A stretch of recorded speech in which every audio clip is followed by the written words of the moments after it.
اسكندرية يا عروس الماء وخميلة الحكماء والشعراء، أيقونة عالمها وأعجوبة زمنها، أول مدينة صاغت معنى التحضر والحداثة والرقي للعالم كله. اسكندرية اللي اتولدت عظيمة واستثنائية، سحرها عجيب وتأثيرها غريب وحكايتها زي الأساطير.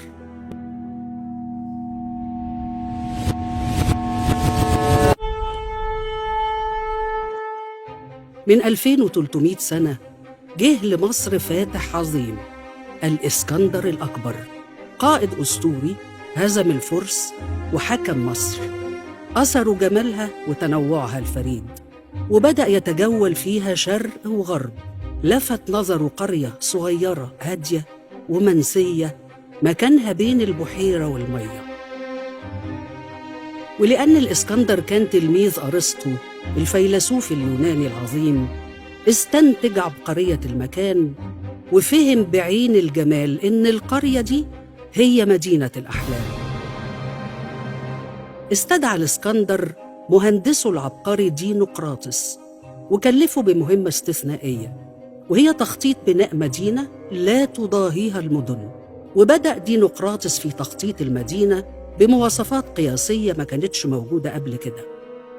وبعد موت الإسكندر اتوزعت تركته الكبيرة على قادة جيوشه، وكانت مصر من نصيب رفيق فتوحاته بطليموس الأول. أنشأ بطليموس أسطول الإسكندرية البحري وخلاها أهم مركز للصناعة والتجارة والتصدير، وكان له الفضل في تأسيس أول مجمع علمي وثقافي عرفه العالم، مكتبة الإسكندرية العظمى، أول مركز تنويري في التاريخ، واللي احتوت على أكثر من 500 ألف مخطوطة من ورق البردي. واشتملت مشروعات المدينة على بناء أعجوبة الدنيا، منارة الإسكندرية العظمى، أول منارة في العالم. وبعد أكثر من 300 عام انتهى حكم سلالة بطليموس بهزيمة الملكة كليوباترا، أشهر ملكات التاريخ. وفضلت الإسكندرية عاصمة مصر ال1000 سنة، وامتد تأثيرها من العلم والفن والتجارة لكونها واحدة من أهم المدن اللي ساهمت في نشر الأديان السماوية للعالم كله، وكانت من الركائز الرئيسية اللي أثرت في الدين المسيحي، وده غير كنيستها المرقسية الكبرى العريقة اللي تأسست في فجر المسيحية. ومع دخول الإسلام مصر سنة 641 ميلادية انتقلت العاصمة لمدينة الفسطاط، لكن الإسكندرية ما فقدتش بريقها أبداً. وفي مصر الحديثة تم إحياء مشروع مكتبتها العظمى في موقع المكتبة القديمة، وتم اكتشاف آثار المدينة الغارقة واللي بيعتبر أكبر متحف مغمور تحت الماء. والنهاردة وبعد أكثر من 23 قرن على بنائها بتستضيف الإسكندرية اليوم العالمي للمدن، بعد ما قضت على كتير من التحديات اللي اتفرضت عليها من تداعيات التغير المناخي، واللي نتج عنها زيادة كميات الأمطار وارتفاع الموج ومنسوب مياه البحر. وعلشان كده قامت الدولة بتنفيذ مشروعات عملاقة تتناسب مع التحديات الكبيرة، ونفذت العديد من المشروعات لحماية الإسكندرية، منها الاستراتيجية المتكاملة لإدارة مياه الأمطار، وأكثر من 11 مشروع لحماية شواطئها من النحر والتآكل.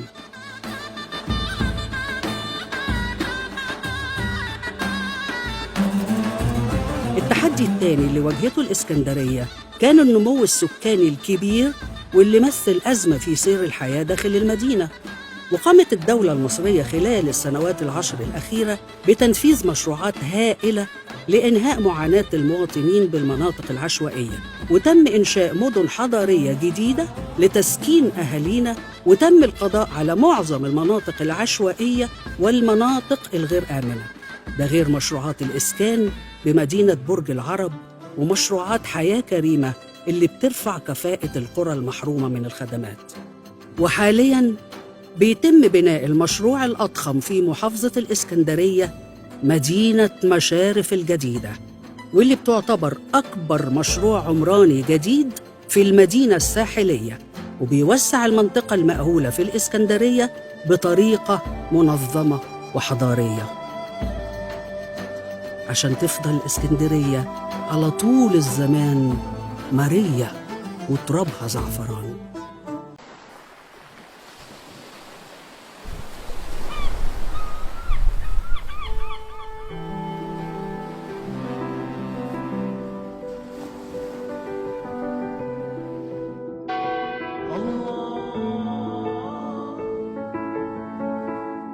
اسكندرية يا عروس الماء وخميلة الحكماء والشعراء، أيقونة عالمها وأعجوبة زمنها، أول مدينة صاغت معنى التحضر والحداثة والرقي للعالم كله. اسكندرية اللي اتولدت عظيمة واستثنائية، سحرها عجيب وتأثيرها غريب وحكايتها زي الأساطير.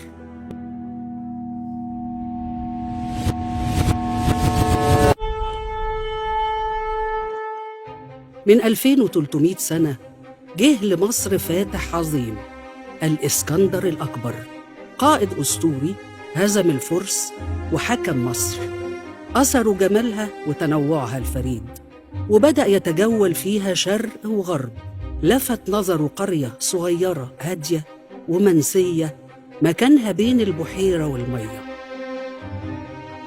ولأن الإسكندر كان تلميذ أرسطو الفيلسوف اليوناني العظيم، استنتج عبقرية المكان وفهم بعين الجمال إن القرية دي هي مدينة الأحلام. استدعى الإسكندر مهندسه العبقري دينقراطس وكلفه بمهمة استثنائية، وهي تخطيط بناء مدينة لا تضاهيها المدن. وبدأ دينقراطس في تخطيط المدينة بمواصفات قياسية ما كانتش موجودة قبل كده. وبعد موت الإسكندر اتوزعت تركته الكبيرة على قادة جيوشه، وكانت مصر من نصيب رفيق فتوحاته بطليموس الأول.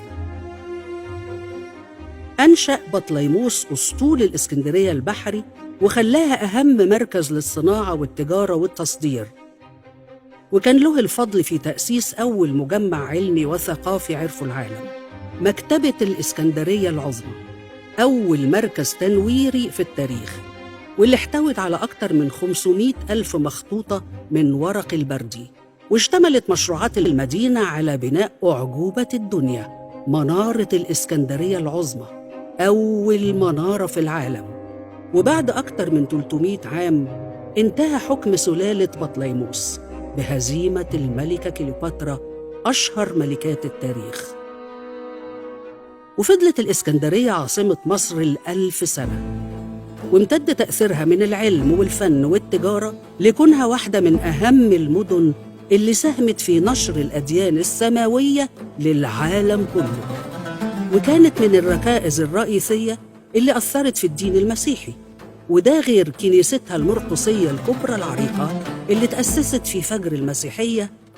ومع دخول الإسلام مصر سنة 641 ميلادية انتقلت العاصمة لمدينة الفسطاط، لكن الإسكندرية ما فقدتش بريقها أبداً.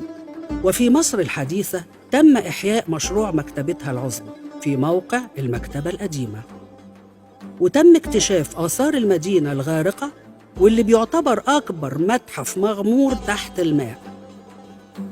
والنهاردة وبعد أكثر من 23 قرن على بنائها بتستضيف الإسكندرية اليوم العالمي للمدن، بعد ما قضت على كتير من التحديات اللي اتفرضت عليها من تداعيات التغير المناخي، واللي نتج عنها زيادة كميات الأمطار وارتفاع الموج ومنسوب مياه البحر.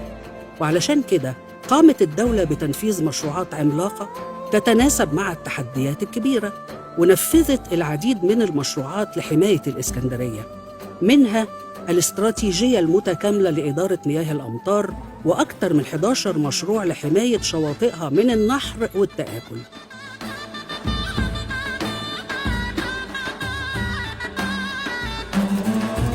التحدي الثاني اللي واجهته الإسكندرية كان النمو السكاني الكبير واللي مثل أزمة في سير الحياة داخل المدينة. وقامت الدولة المصرية خلال السنوات 10 الأخيرة بتنفيذ مشروعات هائلة لإنهاء معاناة المواطنين بالمناطق العشوائية، وتم إنشاء مدن حضارية جديدة لتسكين أهالينا، وتم القضاء على معظم المناطق العشوائية والمناطق الغير آمنة. ده غير مشروعات الإسكان بمدينة برج العرب ومشروعات حياة كريمة اللي بترفع كفاءة القرى المحرومة من الخدمات. وحالياً بيتم بناء المشروع الأضخم في محافظة الإسكندرية، مدينة مشارف الجديدة، واللي بتعتبر أكبر مشروع عمراني جديد في المدينة الساحلية، وبيوسع المنطقة المأهولة في الإسكندرية بطريقة منظمة وحضارية، عشان تفضل الإسكندرية على طول الزمان مارية وترابها زعفران.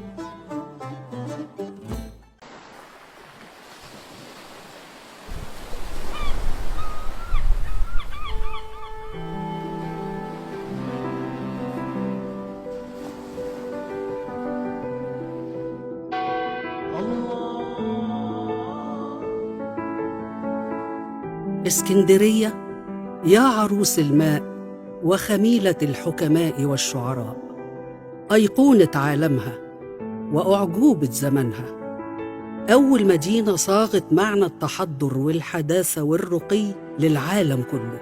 اسكندرية اللي اتولدت عظيمة واستثنائية، سحرها عجيب وتأثيرها غريب وحكايتها زي الأساطير.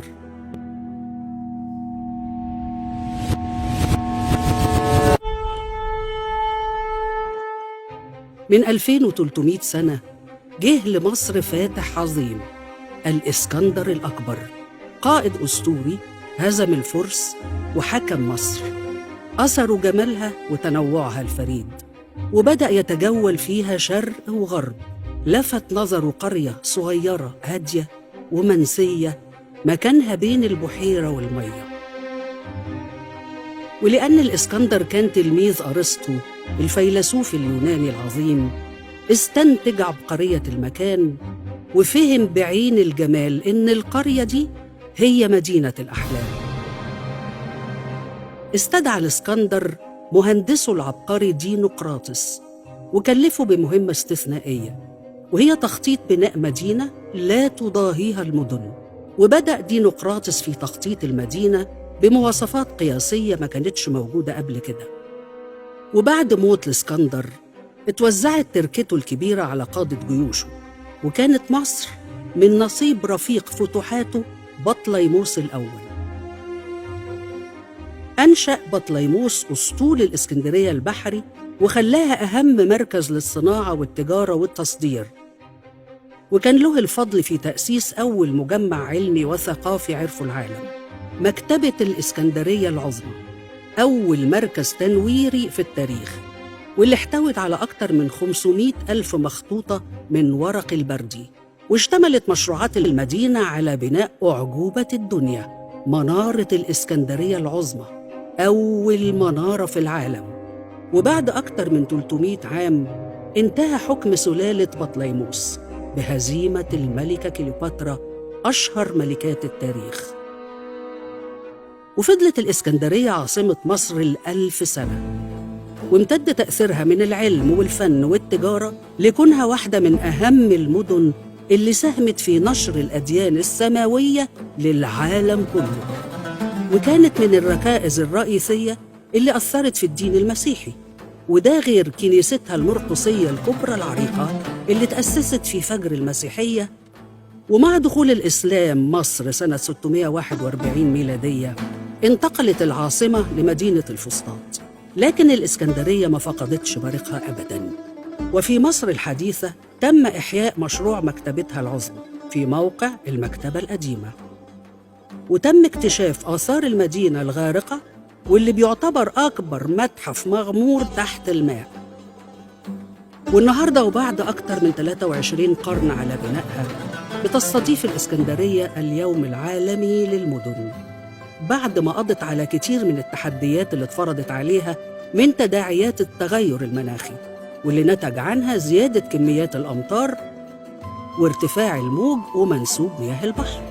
وعلشان كده قامت الدولة بتنفيذ مشروعات عملاقة تتناسب مع التحديات الكبيرة، ونفذت العديد من المشروعات لحماية الإسكندرية، منها الاستراتيجية المتكاملة لإدارة مياه الأمطار، وأكثر من 11 مشروع لحماية شواطئها من النحر والتآكل.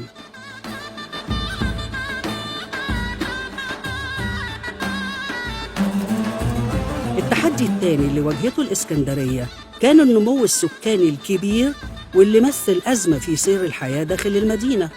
وقامت الدولة المصرية خلال السنوات ال10 الأخيرة بتنفيذ مشروعات هائلة لإنهاء معاناة المواطنين بالمناطق العشوائية، وتم إنشاء مدن حضارية جديدة لتسكين أهالينا، وتم القضاء على معظم المناطق العشوائية والمناطق الغير آمنة.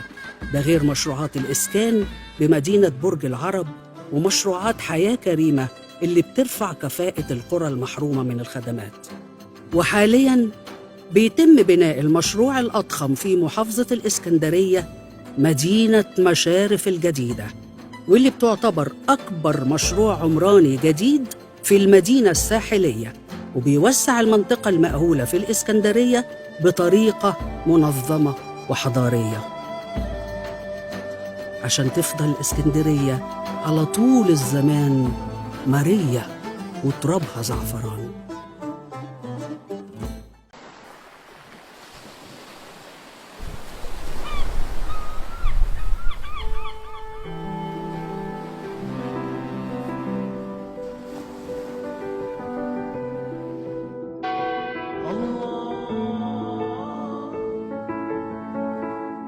اسكندرية يا عروس الماء وخميلة الحكماء والشعراء، أيقونة عالمها وأعجوبة زمنها، أول مدينة صاغت معنى التحضر والحداثة والرقي للعالم كله. اسكندرية اللي اتولدت عظيمة واستثنائية، سحرها عجيب وتأثيرها غريب، وحكايتها زي الأساطير.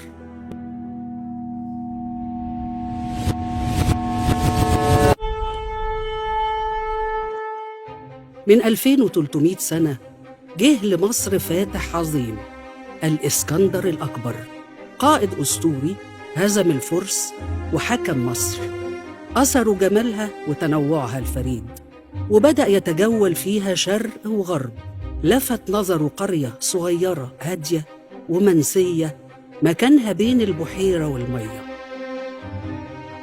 ولأن الإسكندر كان تلميذ أرسطو الفيلسوف اليوناني العظيم، استنتج عبقرية المكان وفهم بعين الجمال إن القرية دي هي مدينة الأحلام. استدعى الإسكندر مهندسه العبقري دينقراطس وكلفه بمهمة استثنائية، وهي تخطيط بناء مدينة لا تضاهيها المدن. وبدأ دينقراطس في تخطيط المدينة بمواصفات قياسية ما كانتش موجودة قبل كده. وبعد موت الإسكندر اتوزعت تركته الكبيرة على قادة جيوشه، وكانت مصر من نصيب رفيق فتوحاته بطليموس الأول.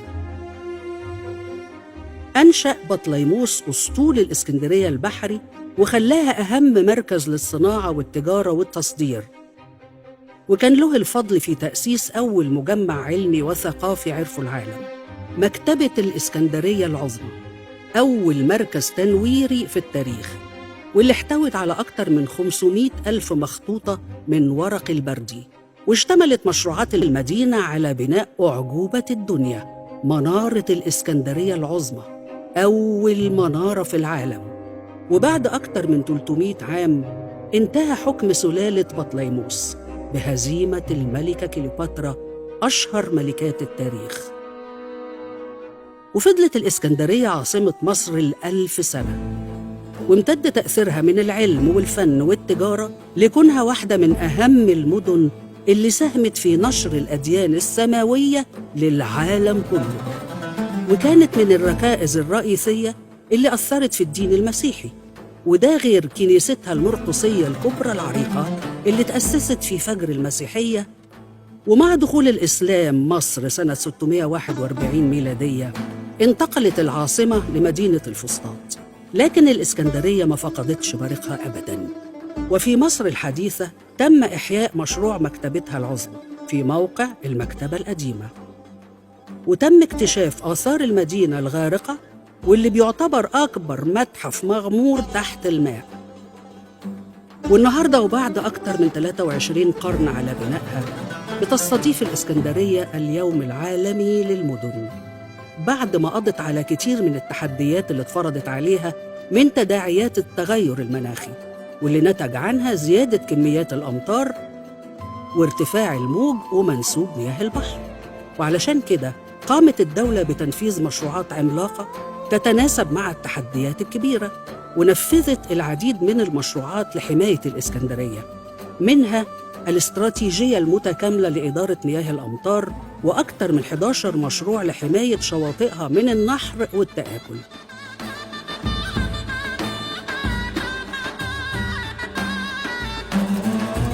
التحدي الثاني اللي واجهته الإسكندرية كان النمو السكاني الكبير واللي مثل أزمة في سير الحياة داخل المدينة.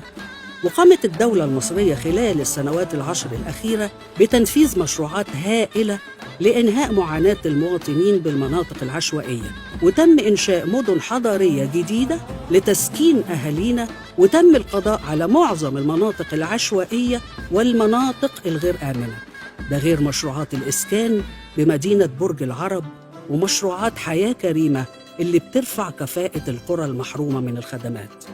وحالياً بيتم بناء المشروع الأضخم في محافظة الإسكندرية، مدينة مشارف الجديدة، واللي بتعتبر أكبر مشروع عمراني جديد في المدينة الساحلية، وبيوسع المنطقة المأهولة في الإسكندرية بطريقة منظمة وحضارية عشان تفضل الإسكندرية على طول الزمان مارية وترابها زعفران.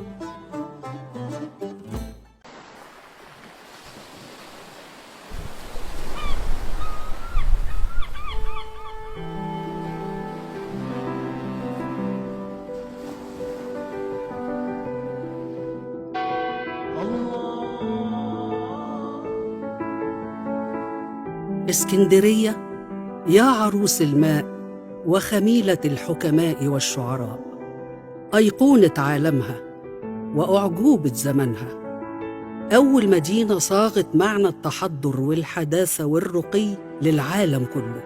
اسكندرية اللي اتولدت عظيمة واستثنائية، سحرها عجيب وتأثيرها غريب وحكايتها زي الأساطير.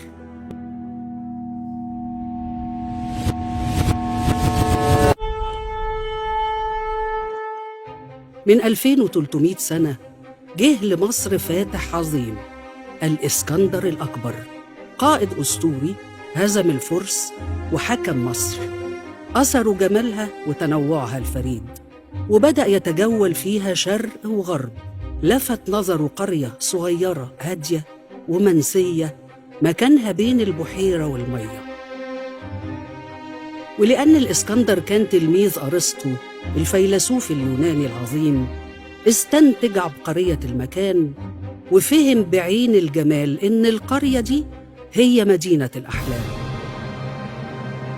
استدعى الإسكندر مهندسه العبقري دينقراطس وكلفه بمهمة استثنائية، وهي تخطيط بناء مدينة لا تضاهيها المدن. وبدأ دينقراطس في تخطيط المدينة بمواصفات قياسية ما كانتش موجودة قبل كده. وبعد موت الإسكندر اتوزعت تركته الكبيرة على قادة جيوشه، وكانت مصر من نصيب رفيق فتوحاته بطليموس الأول.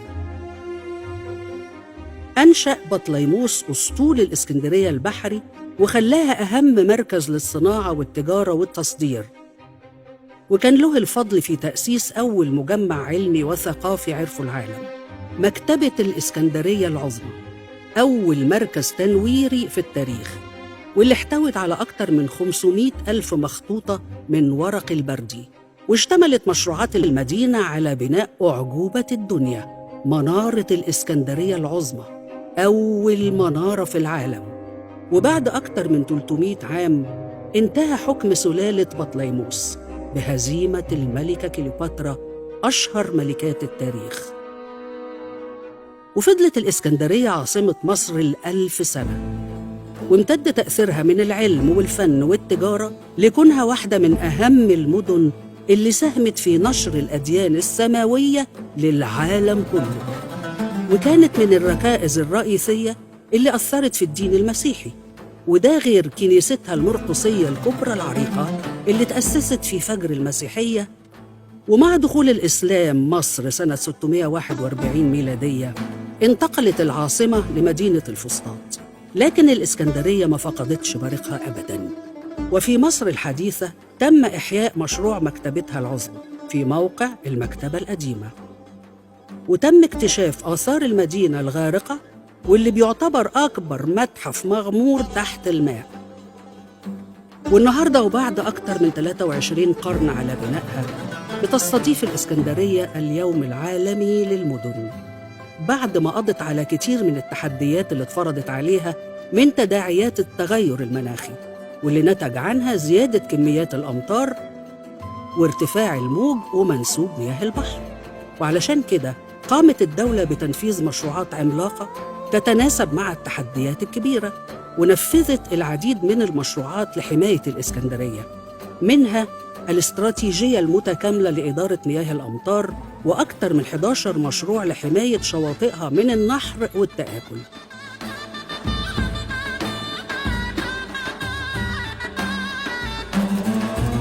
التحدي الثاني اللي واجهته الإسكندرية كان النمو السكاني الكبير واللي مثل أزمة في سير الحياة داخل المدينة.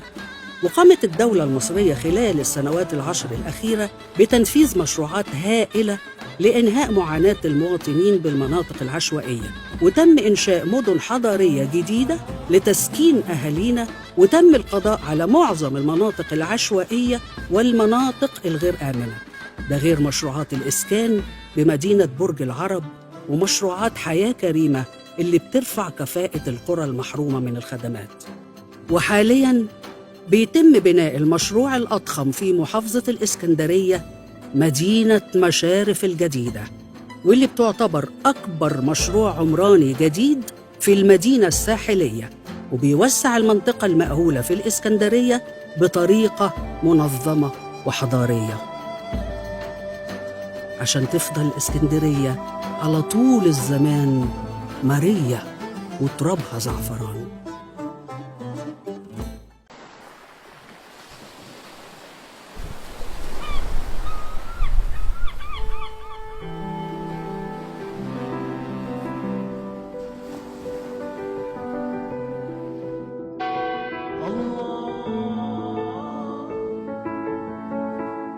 اسكندرية يا عروس الماء وخميلة الحكماء والشعراء، أيقونة عالمها وأعجوبة زمنها، أول مدينة صاغت معنى التحضر والحداثة والرقي للعالم كله.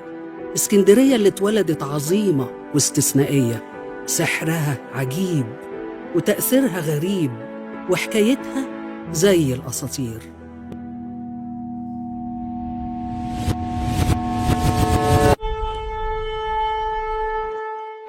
من 2300 سنة جه لمصر فاتح عظيم، الإسكندر الأكبر، قائد أسطوري هزم الفرس وحكم مصر، أثروا جمالها وتنوعها الفريد، وبدأ يتجول فيها شرق وغرب، لفت نظره قرية صغيرة هادية ومنسية مكانها بين البحيرة والمية.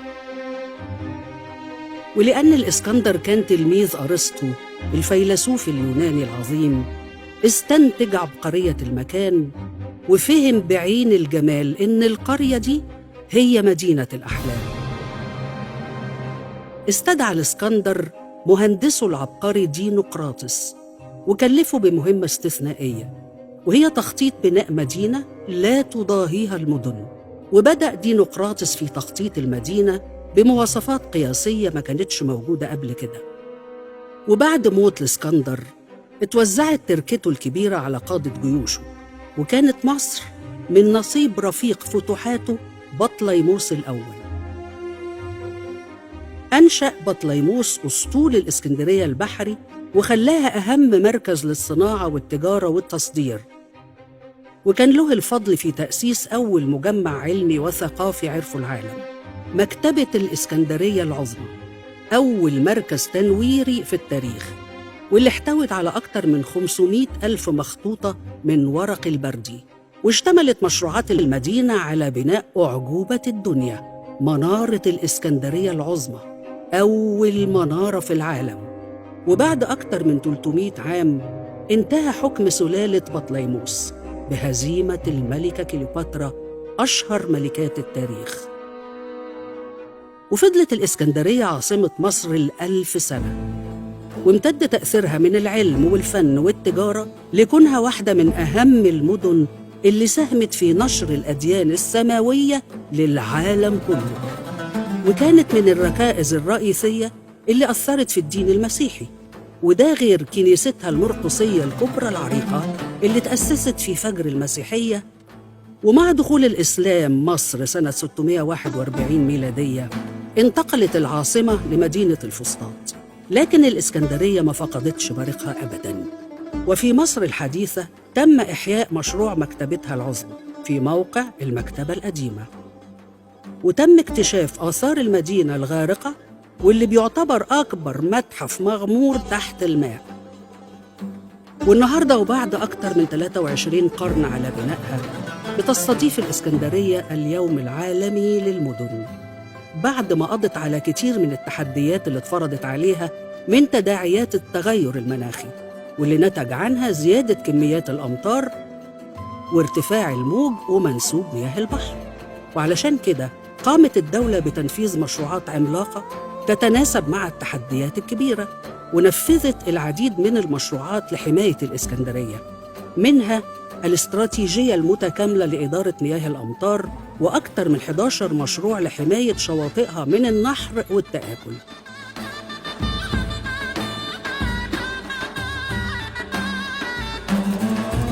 التحدي الثاني اللي واجهته الإسكندرية كان النمو السكاني الكبير، واللي مثل أزمة في سير الحياة داخل المدينة. وقامت الدولة المصرية خلال السنوات ال10 الأخيرة بتنفيذ مشروعات هائلة لإنهاء معاناة المواطنين بالمناطق العشوائية، وتم إنشاء مدن حضارية جديدة لتسكين أهالينا، وتم القضاء على معظم المناطق العشوائية والمناطق الغير آمنة، ده غير مشروعات الإسكان بمدينة برج العرب ومشروعات حياة كريمة اللي بترفع كفاءة القرى المحرومة من الخدمات. وحالياً بيتم بناء المشروع الأضخم في محافظة الإسكندرية، مدينة مشارف الجديدة، واللي بتعتبر أكبر مشروع عمراني جديد في المدينة الساحلية، وبيوسع المنطقة المأهولة في الإسكندرية بطريقة منظمة وحضارية، عشان تفضل الإسكندرية على طول الزمان مارية وترابها زعفران.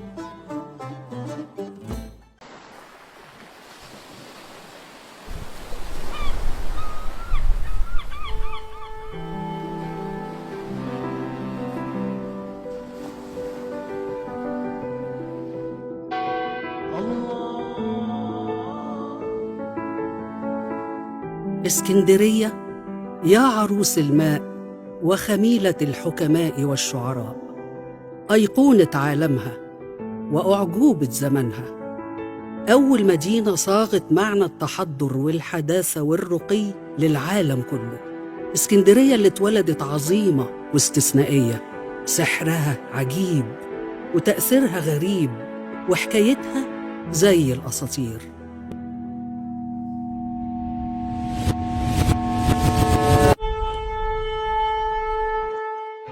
من 2300 سنة جه لمصر فاتح عظيم، الإسكندر الأكبر، قائد أسطوري هزم الفرس وحكم مصر، أثروا جمالها وتنوعها الفريد، وبدأ يتجول فيها شرق وغرب، لفت نظره قرية صغيرة هادية ومنسية مكانها بين البحيرة والمية.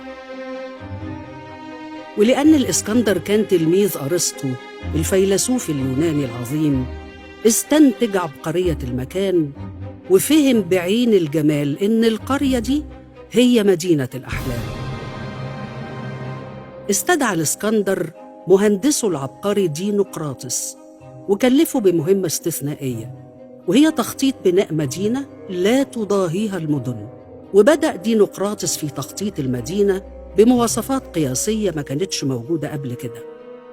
وبعد موت الإسكندر اتوزعت تركته الكبيرة على قادة جيوشه، وكانت مصر من نصيب رفيق فتوحاته بطليموس الأول. أنشأ بطليموس أسطول الإسكندرية البحري وخلاها أهم مركز للصناعة والتجارة والتصدير، وكان له الفضل في تأسيس أول مجمع علمي وثقافي عرفه العالم، مكتبة الإسكندرية العظمى، أول مركز تنويري في التاريخ، واللي احتوت على أكثر من 500 ألف مخطوطة من ورق البردي. واشتملت مشروعات المدينة على بناء أعجوبة الدنيا، منارة الإسكندرية العظمى، أول منارة في العالم. وبعد أكثر من 300 عام انتهى حكم سلالة بطليموس بهزيمة الملكة كليوباترا، أشهر ملكات التاريخ. وفضلت الإسكندرية عاصمة مصر ال1000 سنة، وامتد تأثيرها من العلم والفن والتجارة لكونها واحدة من أهم المدن اللي ساهمت في نشر الأديان السماوية للعالم كله، وكانت من الركائز الرئيسية اللي أثرت في الدين المسيحي، وده غير كنيستها المرقسية الكبرى العريقة اللي تأسست في فجر المسيحية. ومع دخول الإسلام مصر سنة 641 ميلادية انتقلت العاصمة لمدينة الفسطاط، لكن الإسكندرية ما فقدتش بريقها أبداً. وفي مصر الحديثة تم إحياء مشروع مكتبتها العظمى في موقع المكتبة القديمة، وتم اكتشاف آثار المدينة الغارقة واللي بيعتبر أكبر متحف مغمور تحت الماء. والنهاردة وبعد أكثر من 23 قرن على بنائها بتستضيف الإسكندرية اليوم العالمي للمدن، بعد ما قضت على كتير من التحديات اللي اتفرضت عليها من تداعيات التغير المناخي، واللي نتج عنها زيادة كميات الأمطار وارتفاع الموج ومنسوب مياه البحر. وعلشان كده قامت الدولة بتنفيذ مشروعات عملاقة تتناسب مع التحديات الكبيرة، ونفذت العديد من المشروعات لحماية الإسكندرية، منها الاستراتيجية المتكاملة لإدارة مياه الأمطار، وأكثر من 11 مشروع لحماية شواطئها من النحر والتآكل.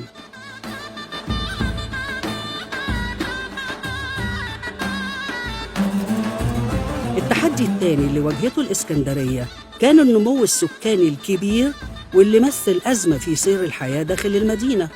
وقامت الدولة المصرية خلال السنوات العشر الأخيرة بتنفيذ مشروعات هائلة لإنهاء معاناة المواطنين بالمناطق العشوائية، وتم إنشاء مدن حضارية جديدة لتسكين أهالينا، وتم القضاء على معظم المناطق العشوائية والمناطق الغير آمنة، ده غير مشروعات الإسكان بمدينة برج العرب ومشروعات حياة كريمة اللي بترفع كفاءة القرى المحرومة من الخدمات. وحالياً بيتم بناء المشروع الأضخم في محافظة الإسكندرية، مدينة مشارف الجديدة، واللي بتعتبر أكبر مشروع عمراني جديد في المدينة الساحلية، وبيوسع المنطقة المأهولة في الإسكندرية بطريقة منظمة وحضارية، عشان تفضل الإسكندرية على طول الزمان مارية وترابها زعفران.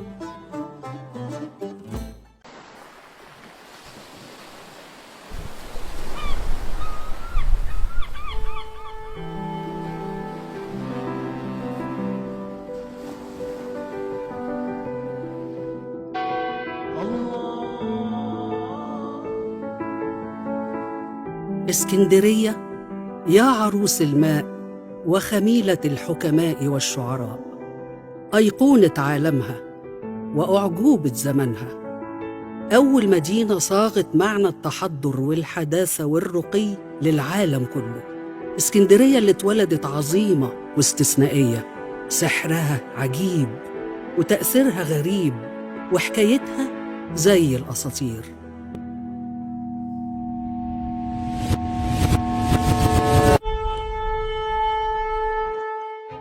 من 2300 سنة جه لمصر فاتح عظيم، الإسكندر الأكبر، قائد أسطوري هزم الفرس وحكم مصر، أثروا جمالها وتنوعها الفريد، وبدأ يتجول فيها شرق وغرب، لفت نظره قرية صغيرة هادية ومنسية مكانها بين البحيرة والمية. ولأن الإسكندر كان تلميذ أرسطو الفيلسوف اليوناني العظيم، استنتج عبقرية المكان وفهم بعين الجمال إن القرية دي هي مدينة الأحلام. استدعى الإسكندر مهندسه العبقري دينقراطس وكلفه بمهمة استثنائية، وهي تخطيط بناء مدينة لا تضاهيها المدن. وبدأ دينقراطس في تخطيط المدينة بمواصفات قياسية ما كانتش موجودة قبل كده. وبعد موت الإسكندر اتوزعت تركته الكبيرة على قادة جيوشه، وكانت مصر من نصيب رفيق فتوحاته بطليموس الأول. أنشأ بطليموس أسطول الإسكندرية البحري وخلاها أهم مركز للصناعة والتجارة والتصدير، وكان له الفضل في تأسيس أول مجمع علمي وثقافي عرفه العالم، مكتبة الإسكندرية العظمى، أول مركز تنويري في التاريخ، واللي احتوت على أكثر من 500 ألف مخطوطة من ورق البردي. واشتملت مشروعات المدينة على بناء أعجوبة الدنيا، منارة الإسكندرية العظمى، أول منارة في العالم. وبعد أكثر من 300 عام انتهى حكم سلالة بطليموس بهزيمة الملكة كليوباترا، أشهر ملكات التاريخ. وفضلت الإسكندرية عاصمة مصر ال1000 سنة، وامتد تأثيرها من العلم والفن والتجارة لكونها واحدة من أهم المدن اللي ساهمت في نشر الأديان السماوية للعالم كله، وكانت من الركائز الرئيسية اللي أثرت في الدين المسيحي، وده غير كنيستها المرقسية الكبرى العريقة اللي تأسست في فجر المسيحية. ومع دخول الإسلام مصر سنة 641 ميلادية انتقلت العاصمة لمدينة الفسطاط، لكن الإسكندرية ما فقدتش بريقها أبداً. وفي مصر الحديثة تم إحياء مشروع مكتبتها العظمى في موقع المكتبة القديمة، وتم اكتشاف آثار المدينة الغارقة واللي بيعتبر أكبر متحف مغمور تحت الماء. والنهاردة وبعد أكثر من 23 قرن على بنائها بتستضيف الإسكندرية اليوم العالمي للمدن، بعد ما قضت على كتير من التحديات اللي اتفرضت عليها من تداعيات التغير المناخي، واللي نتج عنها زيادة كميات الأمطار وارتفاع الموج ومنسوب مياه البحر. وعلشان كده قامت الدولة بتنفيذ مشروعات عملاقة تتناسب مع التحديات الكبيرة، ونفذت العديد من المشروعات لحماية الإسكندرية، منها الاستراتيجية المتكاملة لإدارة مياه الأمطار، وأكثر من 11 مشروع لحماية شواطئها من النحر والتآكل.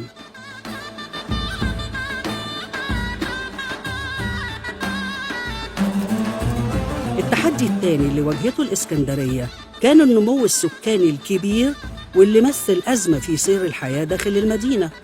وقامت الدولة المصرية خلال السنوات العشر الأخيرة بتنفيذ مشروعات هائلة لإنهاء معاناة المواطنين بالمناطق العشوائية، وتم إنشاء مدن حضارية جديدة لتسكين أهالينا، وتم القضاء على معظم المناطق العشوائية والمناطق الغير آمنة، ده غير مشروعات الإسكان بمدينة برج العرب ومشروعات حياة كريمة اللي بترفع كفاءة القرى المحرومة من الخدمات. وحالياً بيتم بناء المشروع الأضخم في محافظة الإسكندرية، مدينة مشارف الجديدة، واللي بتعتبر أكبر مشروع عمراني جديد في المدينة الساحلية، وبيوسع المنطقة المأهولة في الإسكندرية بطريقة منظمة وحضارية، عشان تفضل الإسكندرية على طول الزمان مارية وترابها زعفران.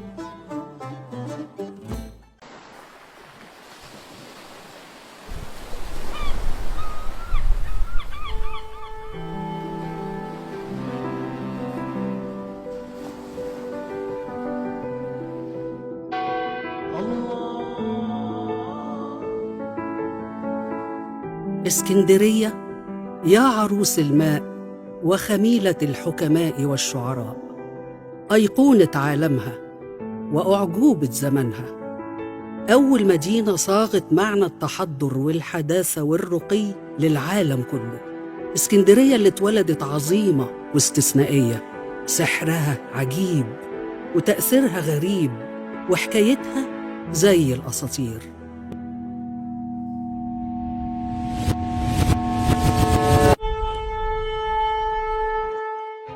من 2300 سنة جه لمصر فاتح عظيم، الإسكندر الأكبر، قائد أسطوري هزم الفرس وحكم مصر، أثروا جمالها وتنوعها الفريد، وبدأ يتجول فيها شرق وغرب. لفت نظره قرية صغيرة هادية ومنسية مكانها بين البحيرة والمية. ولأن الإسكندر كان تلميذ أرسطو الفيلسوف اليوناني العظيم، استنتج عبقرية المكان وفهم بعين الجمال إن القرية دي هي مدينة الأحلام.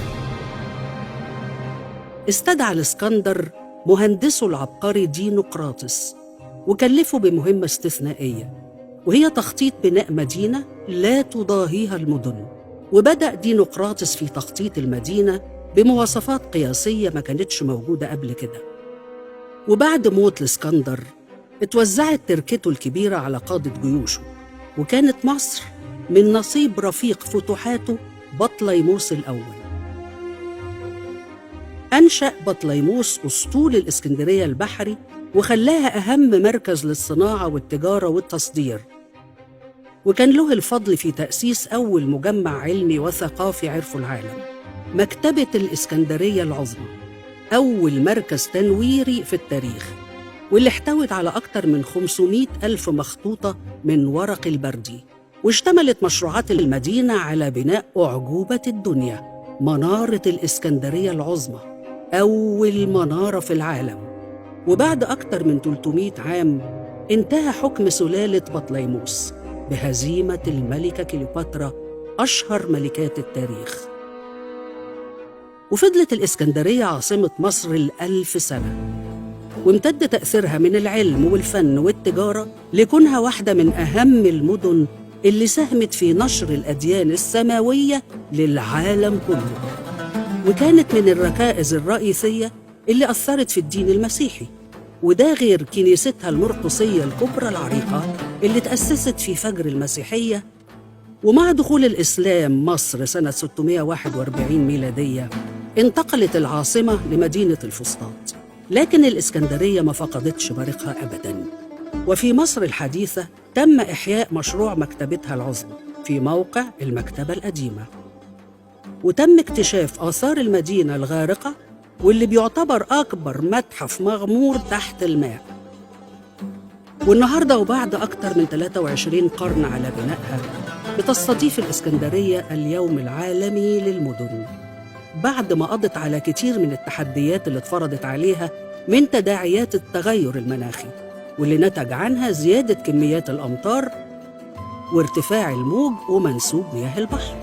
وعلشان كده قامت الدولة بتنفيذ مشروعات عملاقة تتناسب مع التحديات الكبيرة، ونفذت العديد من المشروعات لحماية الإسكندرية، منها الاستراتيجية المتكاملة لإدارة مياه الأمطار، وأكثر من 11 مشروع لحماية شواطئها من النحر والتآكل.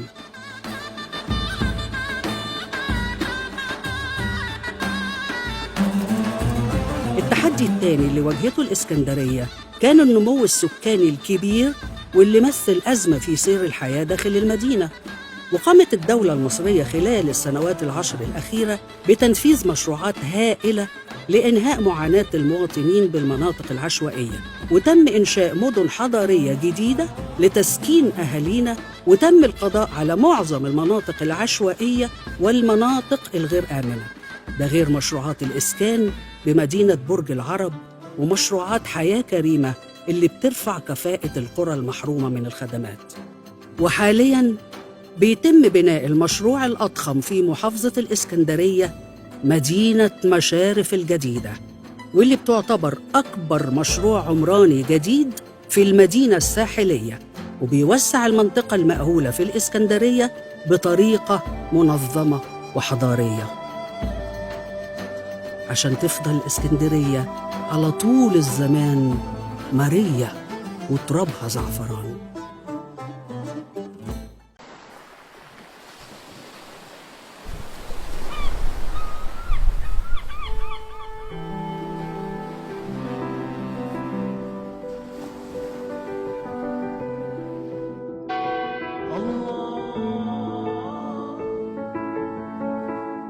اسكندرية يا عروس الماء وخميلة الحكماء والشعراء، أيقونة عالمها وأعجوبة زمنها، أول مدينة صاغت معنى التحضر والحداثة والرقي للعالم كله.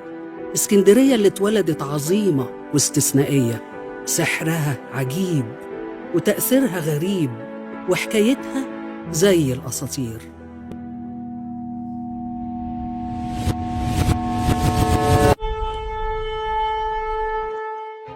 من 2300 سنة جه لمصر فاتح عظيم، الإسكندر الأكبر، قائد أسطوري هزم الفرس وحكم مصر، أثروا جمالها وتنوعها الفريد، وبدأ يتجول فيها شرق وغرب. لفت نظره قرية صغيرة هادية ومنسية مكانها بين البحيرة والمية. ولأن الإسكندر كان تلميذ أرسطو الفيلسوف اليوناني العظيم، استنتج عبقرية المكان وفهم بعين الجمال إن القرية دي هي مدينة الأحلام. استدعى الإسكندر مهندسه العبقري دينقراطس وكلفه بمهمة استثنائية، وهي تخطيط بناء مدينة لا تضاهيها المدن. وبدأ دينقراطس في تخطيط المدينة بمواصفات قياسية ما كانتش موجودة قبل كده. وبعد موت الإسكندر اتوزعت تركته الكبيرة على قادة جيوشه، وكانت مصر من نصيب رفيق فتوحاته بطليموس الأول.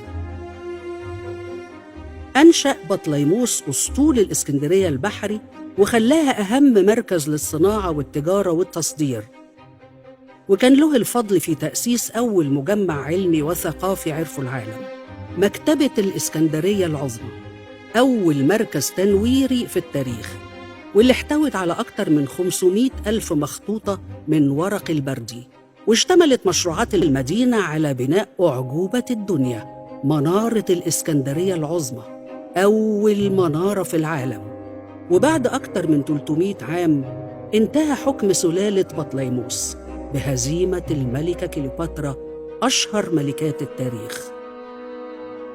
وفضلت الإسكندرية عاصمة مصر ال1000 سنة، وامتد تأثيرها من العلم والفن والتجارة لكونها واحدة من أهم المدن اللي ساهمت في نشر الأديان السماوية للعالم كله، وكانت من الركائز الرئيسية اللي أثرت في الدين المسيحي، وده غير كنيستها المرقسية الكبرى العريقة اللي تأسست في فجر المسيحية. ومع دخول الإسلام مصر سنة 641 ميلادية انتقلت العاصمة لمدينة الفسطاط، لكن الإسكندرية ما فقدتش بريقها أبداً. وفي مصر الحديثة تم إحياء مشروع مكتبتها العظمى في موقع المكتبة القديمة، وتم اكتشاف آثار المدينة الغارقة واللي بيعتبر أكبر متحف مغمور تحت الماء.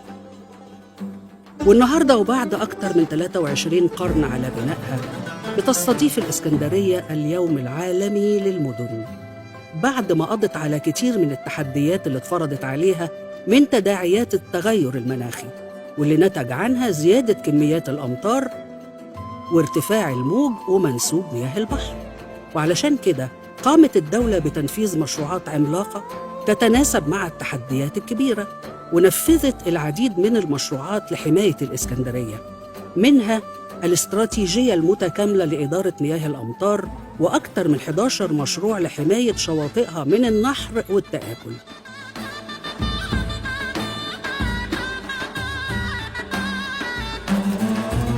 التحدي الثاني اللي واجهته الإسكندرية كان النمو السكاني الكبير واللي مثل أزمة في سير الحياة داخل المدينة.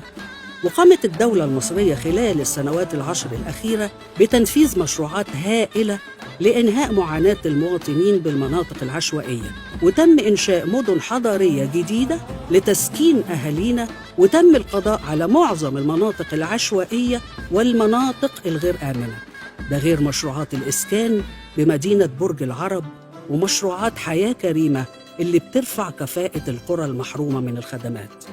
وحالياً بيتم بناء المشروع الأضخم في محافظة الإسكندرية، مدينة مشارف الجديدة، واللي بتعتبر أكبر مشروع عمراني جديد في المدينة الساحلية، وبيوسع المنطقة المأهولة في الإسكندرية بطريقة منظمة وحضارية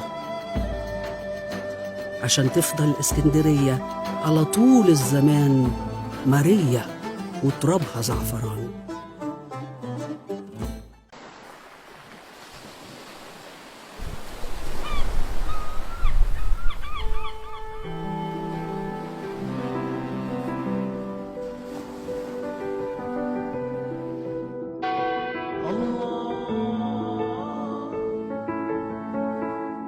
اسكندرية يا عروس الماء وخميلة الحكماء والشعراء، أيقونة عالمها وأعجوبة زمنها، أول مدينة صاغت معنى التحضر والحداثة والرقي للعالم كله.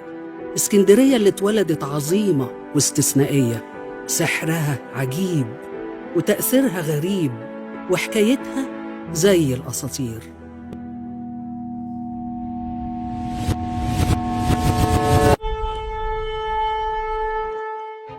من 2300 سنة جه لمصر فاتح عظيم، الإسكندر الأكبر، قائد أسطوري هزم الفرس وحكم مصر، أثروا جمالها وتنوعها الفريد، وبدأ يتجول فيها شرق وغرب.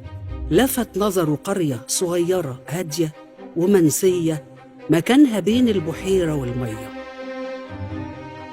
ولأن الإسكندر كان تلميذ أرسطو الفيلسوف اليوناني العظيم، استنتج عبقرية المكان وفهم بعين الجمال إن القرية دي هي مدينة الأحلام.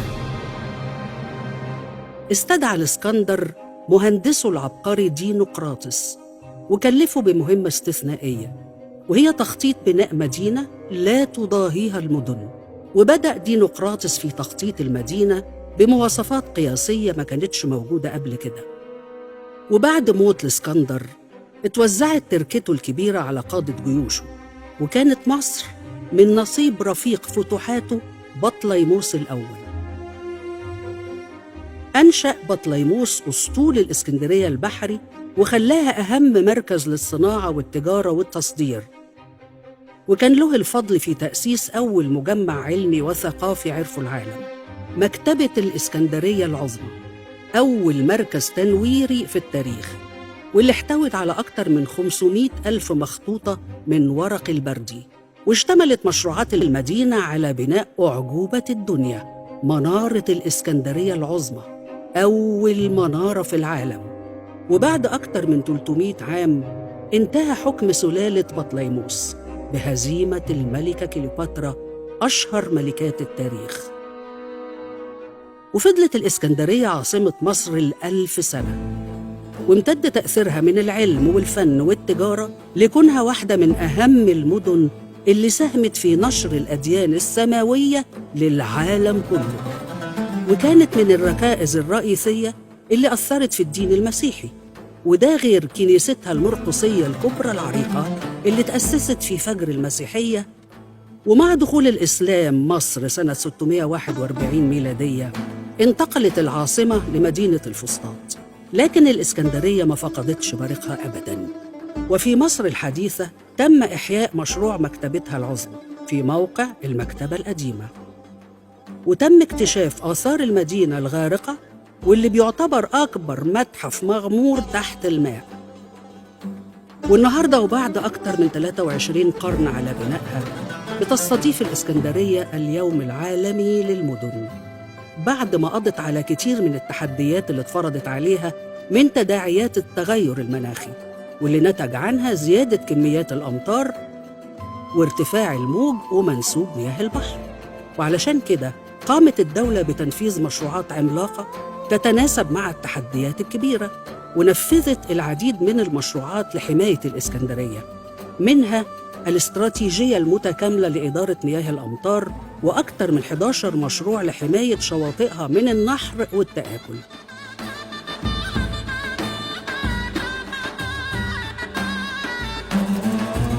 التحدي الثاني اللي واجهته الإسكندرية كان النمو السكاني الكبير واللي مثل أزمة في سير الحياة داخل المدينة. وقامت الدولة المصرية خلال السنوات 10 الأخيرة بتنفيذ مشروعات هائلة لإنهاء معاناة المواطنين بالمناطق العشوائية، وتم إنشاء مدن حضارية جديدة لتسكين أهالينا، وتم القضاء على معظم المناطق العشوائية والمناطق الغير آمنة. ده غير مشروعات الإسكان بمدينة برج العرب ومشروعات حياة كريمة اللي بترفع كفاءة القرى المحرومة من الخدمات. وحالياً بيتم بناء المشروع الأضخم في محافظة الإسكندرية، مدينة مشارف الجديدة، واللي بتعتبر أكبر مشروع عمراني جديد في المدينة الساحلية، وبيوسع المنطقة المأهولة في الإسكندرية بطريقة منظمة وحضارية عشان تفضل الإسكندرية على طول الزمان مارية وترابها زعفران.